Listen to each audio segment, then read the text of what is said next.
Betul. So kalau faktor punca dia adalah psychological, kita akan buat training juga. Sama macam ED Sama tadi. ED. Selang-seli kan. Tengok balik macam tu. Pada waktu yang sama kita akan rawat ED dia juga. Ya.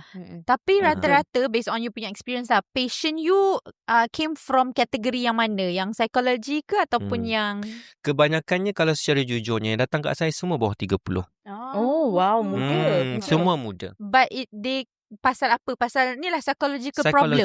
Psychological problem. Apa yang paling popular? Misalnya dia punya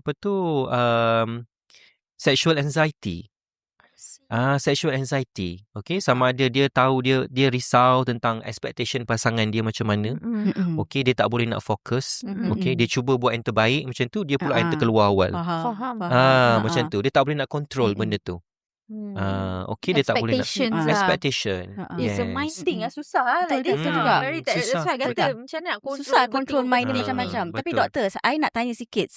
Saya ada terdengar ni, bukannya adalah kawan I punya partner, Husband. bukan husband lah, partner, husband or partner lah, you know.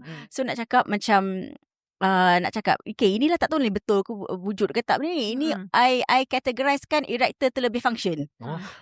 Terlebih function, dia kata dia tak boleh nak, kata tu nak ejaculate. Dia tak boleh. Dia tak boleh nak ejaculate. Dia macam ada penyakit tu pula. Tapi dia tegang je lah. Tegang je. Tapi dia kena sendiri buat. So dia kena ni sendiri macam mana buat. Tu pula? macam mana?